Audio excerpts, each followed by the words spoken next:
गंगानगर जिले के श्री कर्णपुर विधानसभा सीट पर कांग्रेस प्रत्याशी रुपिंदर सिंह कुन्नर ने जीत दर्ज की है। रुपिंदर कुन्नर ने बीजेपी के प्रत्याशी सुरेंद्रपाल सिंह टीटी को 11,000 से ज्यादा वोटों से करारी शिकस्त दी। नवनियुक्त विधायक रुपिंदर सिंह कुन्नर ने नवतेज टीवी के साथ खास बातचीत की।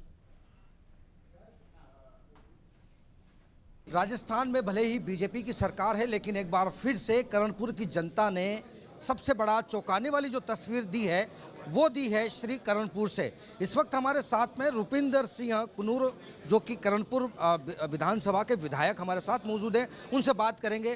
भाई साहब, बीजेपी की सरकार में एक बड़ी अलग तस्वीर नज़र आई कि लोगों ने वहाँ पे बीजेपी को नकार दिया और आपके सर पर जीत का सेहरा बांध दिया।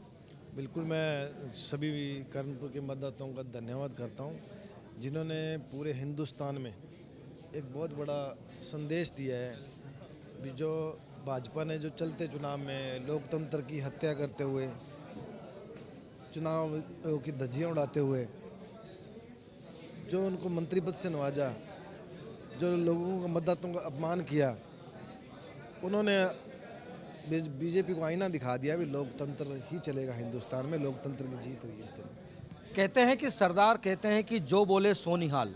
आपने तो बीजेपी पर जो है वो चढ़ाई कर दी और गुरु गोविंद जी ने कहा था कि चिड़िया नालते बाद नलावा, गुरु गोविंद का नाम करावा, तो आपने शायद वो कर दिखाया। मैंने नहीं, ये चुनाव जिस दिन उन्होंने ये काम किया था ना, पहले चुनाव मेरा था, मेरा भी नहीं था। सरदार गुरमीत सिंह कुन्नर मेरे स्वर्गीय पिताजी, ये लोगों ने मन बना लिया था। उनके जो ईमानदारी है, जो उनके विकास कार्य किए हैं, उनको देखते हुए उनको सच्ची श्रद्धांजलि देने का मन बनाया हुआ था। लेकिन जब इन्होंने ये काम किया, ये राजनीति, हिंदुस्तान की राजनीति में ऐसा कभी नहीं हुआ होगा अभी चलते चुनाव में मंत्री पद दिया हो, तो लोगों में बहुत रोष था।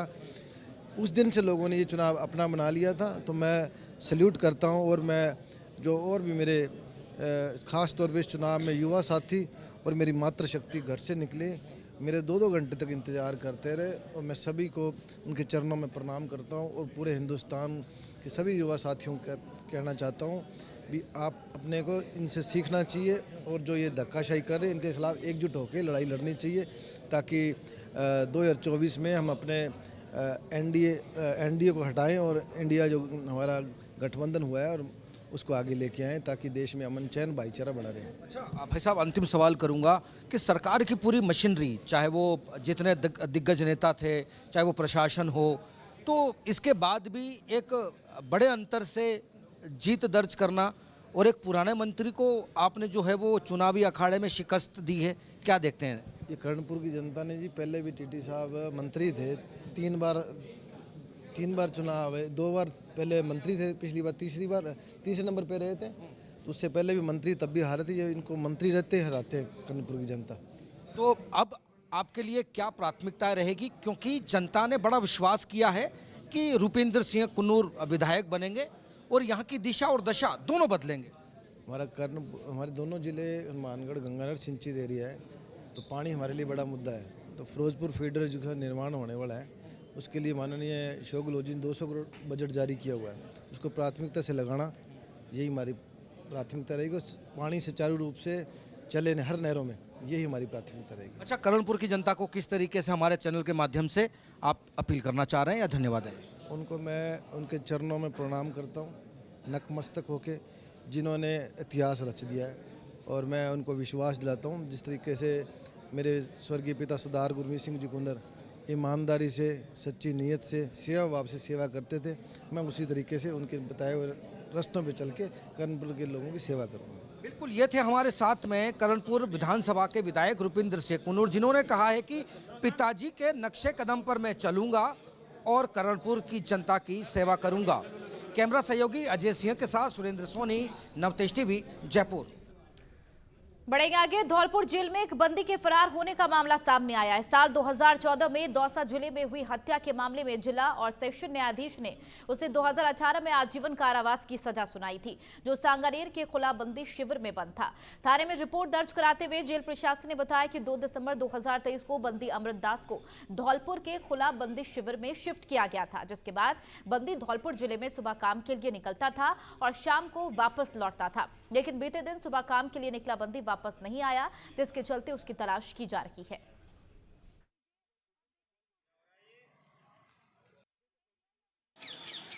धौलपुर जेल खुलाबंदी सिहोर में एक बंदी अमरदास उर्फ अमृतदास पुत्र मुरारीलाल, उम्र 40 साल, जाति ब्राह्मण, निवासी बिहानी, पुलिस थाना गोहद, जिला भिंड, जो कि ओपन कैंप सांगानेर से ट्रांसफ़र होकर के 2/12/23 को धौलपुर ओपन कैंप पे आया था, जिसको सुबह तो हाजिरी में उपस्थित था, लेकिन शाम के टाइम पे वो हाजिरी में उपस्थित नहीं हुआ।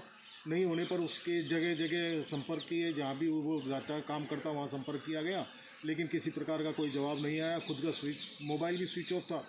तो इसको सोच करके भाई वो फरार हो गया। काफ़ी देर इंतज़ार करने के बाद में पुलिस थाना कोतवाली में FIR दर्ज करवाई गई। कितने दिन से फरार है सर ये आज दूसरा दिन है। राजस्थान में हार के बाद कांग्रेस ने लोकसभा चुनाव 2024 की तैयारी शुरू कर दी है। आपको बता चले 14 जनवरी से राहुल गांधी की भारत जोड़ो न्याय यात्रा प्रारंभ करने जा रही है। इसी के चलते PCC मुख्यालय पर प्रदेश कार्यकारिणी की बैठक आयोजित की गई। राजस्थान प्रदेश युवा कांग्रेस के प्रदेश भर से युवा कांग्रेस कार्यकर्ता पहुंचे। वहीं बैठक में पूर्व deputy CM Sachin Pilot, PCC chief Govind Singh Dotasra सहित कांग्रेस के प्रवक्ता स्वर्णिम चतुर्वेदी, कांग्रेस के पदाधिकारी भी इस बैठक में पहुंचे। पायलट ने युवा कांग्रेस के पदाधिकारियों के साथ न्याय 2024 को लेकर मंथन किया। साथ ही युवा कांग्रेस के पदाधिकारियों को इस यात्रा की अलग अलग जिम्मेदारियां भी सौंपी है। वहीं इस न्याय यात्रा को विकराल रूप देने के लिए दिशा निर्देश जारी किया। आदरणीय हमारे सबके नेता श्री सचिन पायलट जी मुख्य अतिथि के रूप में पधारे हैं। उनके साथ रुपिंदर कुन्नर जी, जो कि अभी पूरे राजस्थान के अंदर भाजपा की पूरी सरकार को चुनौती देकर बड़े मार्जिन के साथ चुनाव जीत कर आए हैं। उनका भी हम हार्दिक अभिनंदन और स्वागत करते हैं यूथ कांग्रेस के द्वारा। और उनके साथ हमारे अखिल भारतीय कांग्रेस कमेटी के राष्ट्रीय सचिव कुलदीप इंदौरा जी, MLA युवा साथी रामनिवास गावड़िया जी पहुंचे। कांग्रेस पार्टी एक ऐसी पार्टी है, राहुल गांधी जी की सोच, सचिन पायलट जी की ऐसी सोच है कि आम किसान गरीब परिवार के लड़कों को किस प्रकार NSUI यूथ कांग्रेस के द्वारा राजनीति की अग्रिम पंक्ति में बिठाया जाता है। राजस्थान प्रदेश युवा कांग्रेस की आज कार्यकारिणी की मीटिंग है और मुझे खुशी है कि मुझे आज आमंत्रित किया है हमारे प्रदेश अध्यक्ष युवा कांग्रेस के अभिमन्यु पूनिया जी, जो हाल ही में विधायक बनकर आए हैं। और यहाँ सब हमारे जो कार्यकारी अध्यक्ष हैं, पार्टी के पदाधिकारीगण हैं और हमारे नवनिर्वाचित विधायक जो बाई इलेक्शन जीत कर आए हैं, रूबी कुन्नर साहब, हम सब यहाँ एकत्रित हुए हैं। जैसा आप जानते हैं कि अब लोकसभा के चुनाव बहुत नज़दीक हैं और 14 तारीख से राहुल गांधी जी की भारत जोड़ो न्याय यात्रा चालू हो रही है और युवा कांग्रेस को भी जिम्मेदारी दी है राज्य के अलग अलग क्षेत्रों में काम करने की। 15 लोकसभा क्षेत्र युवा कांग्रेस को स्पेशली फोकस करने के लिए दिया है। मुझे खुशी है कि बहुत जल्द ही पूनिया जी ने अपने साथियों को बुलाया है। यहाँ चर्चा करेंगे कि आने वाले कुछ हफ्तों के अंदर किस रणनीति को लेकर युवा कांग्रेस के साथी हम सब मिलकर एक नई दिशा दें पार्टी के अभियान को। अखिल भारतीय कांग्रेस कमेटी लगातार बैठकें कर रही है, अलग अलग नियुक्तियाँ हुई हैं, प्रभारी बने हैं प्रदेश में और AICC के स्तर पर स्क्रीनिंग कमेटियाँ बन गई हैं। हम सबका ध्येय ये है कि जो कांग्रेस का जो एफर्ट श्री करणपुर विधानसभा सीट पर हुए चुनाव में बीजेपी के हार के बाद से ही कांग्रेस हमला पर है। इसी पर कांग्रेस के प्रदेश अध्यक्ष गोविंद सिंह डोटासरा ने बीजेपी पर हमला बोला। उन्होंने कहा कि बीजेपी ने सब कुछ ताक पर रखकर बाबा साहेब के संविधान की धज्जियां उड़ाई है। बीजेपी ने उनको मंत्री बना दिया, लेकिन जनता ने उनको विधायक तक नहीं बनने दिया। इसके अलावा उन्होंने बेरोजगारी और अयोध्या में बन रही राम मंदिर पर बीजेपी पर जमकर हमला बोला।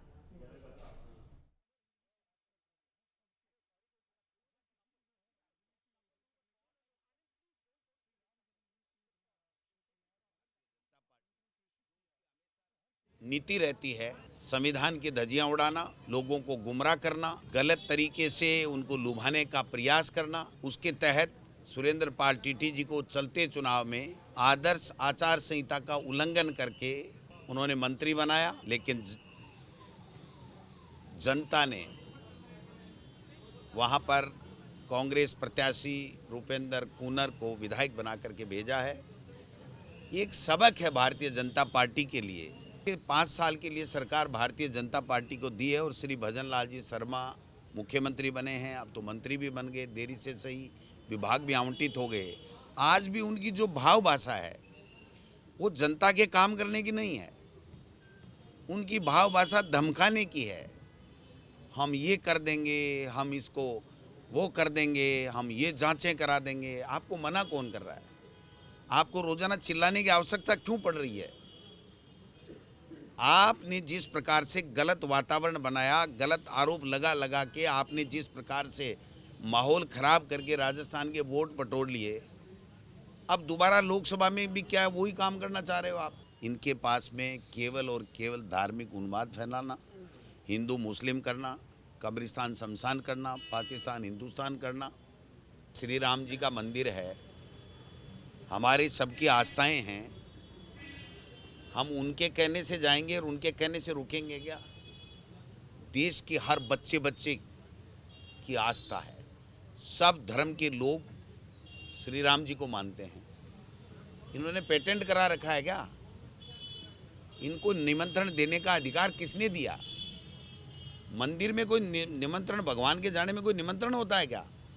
एक मंत्री हैं हमारे, जनजाति मंत्री बने हैं, क्या बयान दिया उन्होंने? अब जो भी दिया आप बताओ, क्या वो बयान देना चाहिए उनको? क्या 2-3 एमएलए जिन्होंने शाहपुरा से विधायक हैं, क्या उनको ये भाषा बोलनी चाहिए? क्या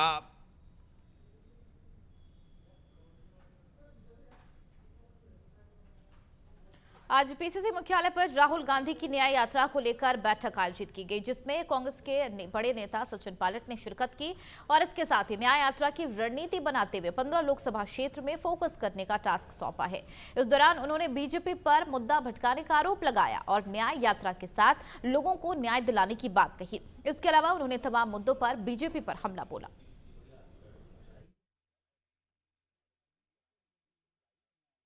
हम सब यहाँ एकत्रित हुए हैं, जैसा आप जानते हैं कि अब लोकसभा के चुनाव बहुत नज़दीक हैं और 14 तारीख से राहुल गांधी जी की भारत जोड़ो न्याय यात्रा चालू हो रही है और युवक कांग्रेस को भी जिम्मेदारी दी है राज्य के अलग अलग क्षेत्रों में काम करने की।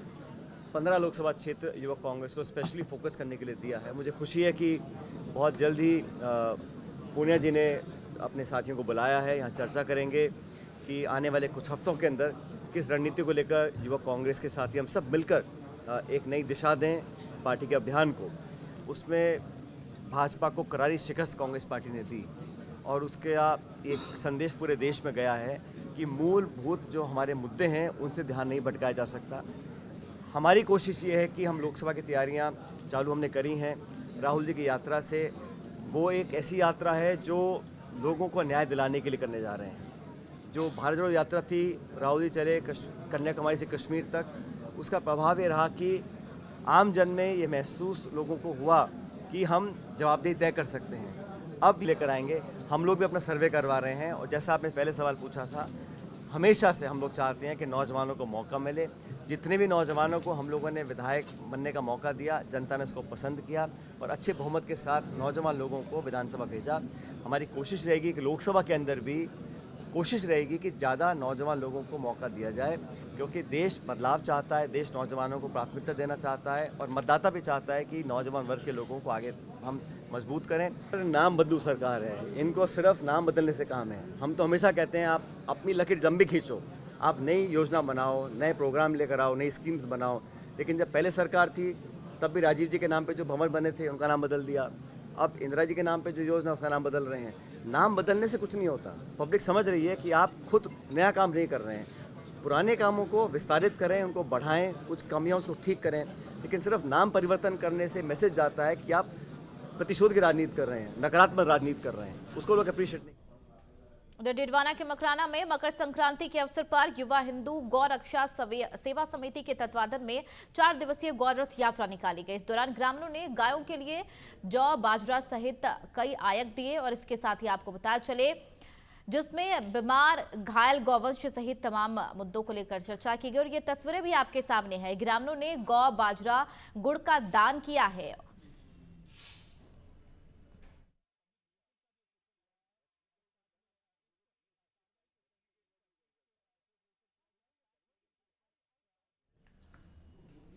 बीकानेर के लालगढ़ पैलेस स्थित श्री सादुल म्यूजियम के गैलरी नंबर 8 में पूर्व महाराजा और पूर्व सांसद डॉक्टर करणी सिंह के जीवन काल को दर्शाते हुए उनके फोटोग्राफ्स की प्रदर्शनी का आयोजन किया गया। इस प्रदर्शनी का उद्घाटन बीकानेर के प्रिंसेस राजश्री कुमारी ने किया। हमारे संवाददाता बीकानेर के प्रिंसेस राजश्री कुमारी से खास बातचीत की। बीकानेर के पूर्व महाराजा करणी सिंह का शताब्दी वर्ष मनाया जा रहा है, जयंती वर्ष है। बात करते हैं, इस वक्त हम लोग मौजूद हैं बीकानेर के लालगढ़ में सादुल म्यूजियम में, जहां पर उद्घाटन किया गया है एक एग्जीबिशन का। फोटो एग्जीबिशन है, बेहद ही शानदार तरीके की एग्जीबिशन है, जो कि महाराजा साहब की याद से जुड़ी हुई ये एग्जीबिशन है। तमाम तरह की तस्वीरें हैं और आपको वे पुराने दिनों की याद दिला देगी। हमारे साथ है बीकानेर की प्रिंसेस राजश्री कुमारी जी। हाँ, ये 2024 हमारे लिए और हमारे ट्रस्टों के फैमिली सबके लिए, एक्चुअली सब बीकानेर के सिटीजन्स के लिए एक स्पेशल साल है। इसमें 21 अप्रैल को फादर की 100th बर्थडे होगी, उनकी सेंटिनरी बर्थडे है और इसको हम धूमधाम से मनाना चाहते हैं। फादर एक बहुत स्पेशल आदमी थे और बीकानेर से जुड़े हुए थे पॉलिटिक्स में, स्पोर्ट्स में और अन्य दूसरे कामों में। उसके अलावा अगर बात करें, चूंकि बीकानेर के इन्हीं देश की बड़ी हस्ती में से एक रहे हैं, अब बीकानेर में एयरपोर्ट भी शुरू हो चुका है, तो अब उम्मीद ये की जा रही है कि कहीं ना कहीं हमारे महाराजा साहब का नाम है जो कि उस एयरपोर्ट पे रहे। आपका क्या कहना है? नहीं, मैं एग्री करती हूँ और इसके लिए पब्लिक का भी काफ़ी स्ट्रॉन्ग डिमांड है। और अब देखिए, अब नई गवर्नमेंट आई है तो हम धीरे धीरे अब अप्रोच स्टार्ट करेंगे और पापा के नाम से इस एयरपोर्ट को नेम करने के लिए पूरी तरीके से कोशिश करेंगे। प्रिंसेस, अब कुछ बहुत सी खूबसूरत तस्वीरें यहाँ पर देखने को मिल रही है, तो उनमें कुछ कहना चाहेंगे?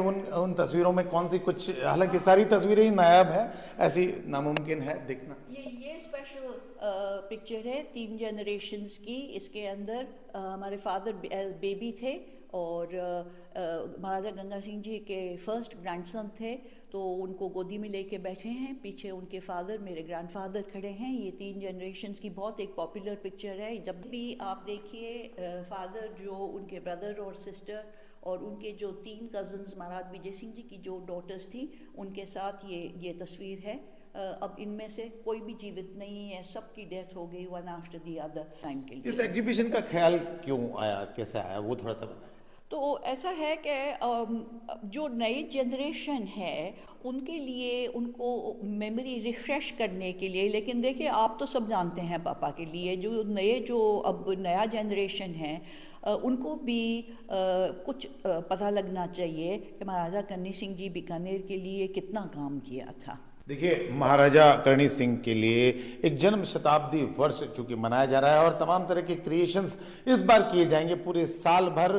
बीकानेर के जूनागढ़ की बात करें, चाहे हम बीकानेर के लालगढ़ पैलेस की बात करें, इस बार सादुल म्यूजियम में एक बड़ी फोटो प्रदर्शनी लगाई गई है, पुरानी और बेहद रेयर से दिखने वाली के सिंह बीकानेर।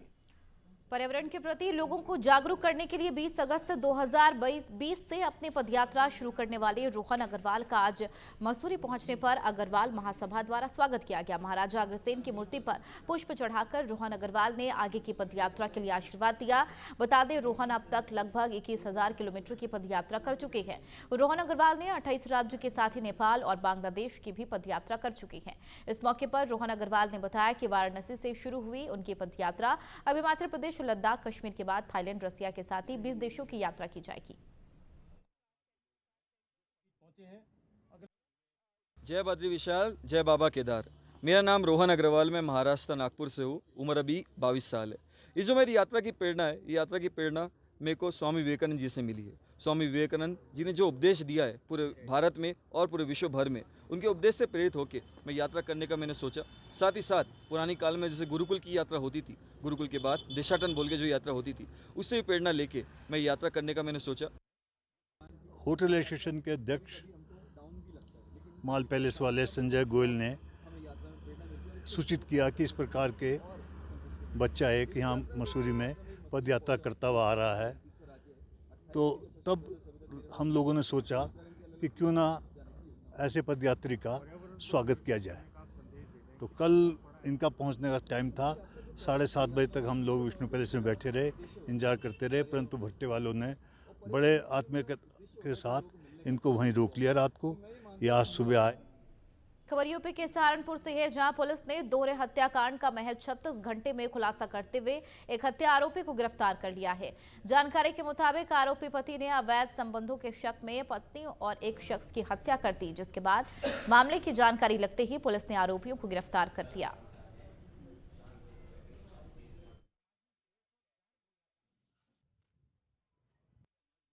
थाना सदर बाजार में 8 तारीख को पुलिस को एक होमगार्ड के घर के सामने एक मोटरसाइकिल मिली और कुछ वहां खून पड़ा मिला, जिस पर कि आसपास के लोगों ने पुलिस को सूचना दी थी। पुलिस मौके पर गई, जांच पड़ताल शुरू की गई।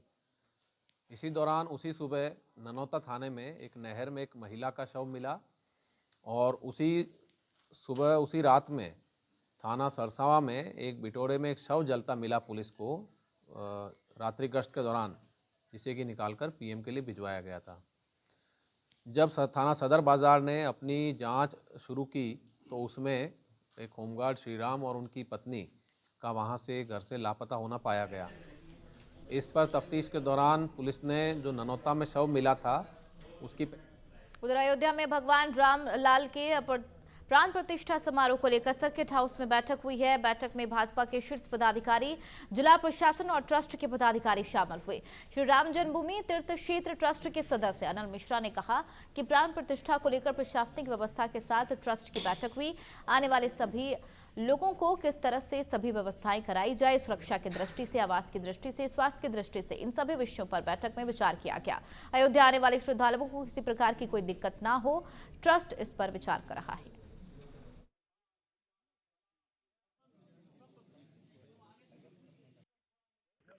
अयोध्या में 22 तारीख होने वाले प्राण प्रतिष्ठा कार्यक्रम को ध्यान में रख करके उत्तर प्रदेश की प्रशासनिक व्यवस्था और ट्रस्ट के साथ एक बैठक में कैसे आने वाले लोगों को सुगम व्यवस्थाएं उपलब्ध हो सकें, सुरक्षा की दृष्टि से, आवास की दृष्टि से, स्वास्थ्य की दृष्टि से, इन सभी विषयों पर विचार करने हेतु ये विचार विमर्श की बैठक चल रही है। जो आने वाले श्रद्धालु हैं देश भर से, चाहे 23 तारीख को निमंत्रित बंधुओं की बात हो, चाहे 22 तारीख के बाद आने वाले देश भर के अधिसंख्य श्रद्धालुओं की सुविधा की बात हो, इसीलिए सब लोग मिलजुल करके एक ऐसा प्रयास कर रहे हैं कि उन किसी को किसी प्रकार का कोई कष्ट न हो, दर्शन आसानी से मिल सके, प्रसाद की सुविधाएं हो सके।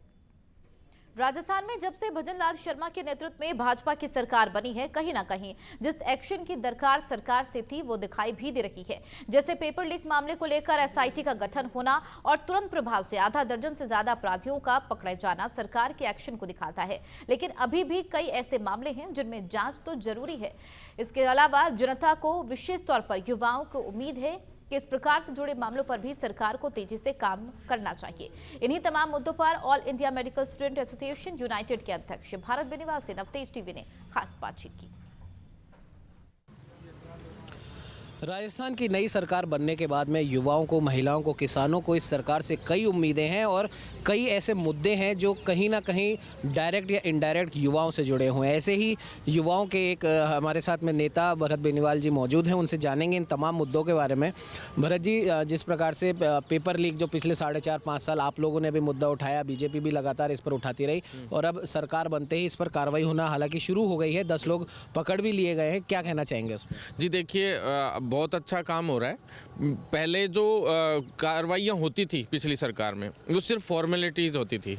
उसमें सिर्फ चंद लोगों को नीचे से पकड़ के और फिर उनको गिरफ्तार करके उन्हीं पे पूरा जो है थोप दिया जाता था। लेकिन जो ऊपर तक की जो चेन्स हैं, हम चाहते हैं कि वो भी खुले। उसके लिए एसआईटी टीम का गठन किया गया है। साथ में हम चाहते हैं कि दिनेश हेमंत जी जो हैं उनको स्पेशल इस चीज़ का चार्ज दिया जाए। जैसे आप देखिए, एसआई की भर्ती हुई या अदर जितनी भी पहले की भर्तियां हुई, उन सभी भर्तियों में ऐसा ही है। अब सभी थानों में आप देखिए फर्जी थानेदार लग जाएंगे तो क्राइम तो ऑब्वियस सी बात है बढ़ेगा, और पेपर लीक वही लोग करेंगे आगे चल के, क्योंकि थानों की निगरानी में पेपर को रखा जाता है।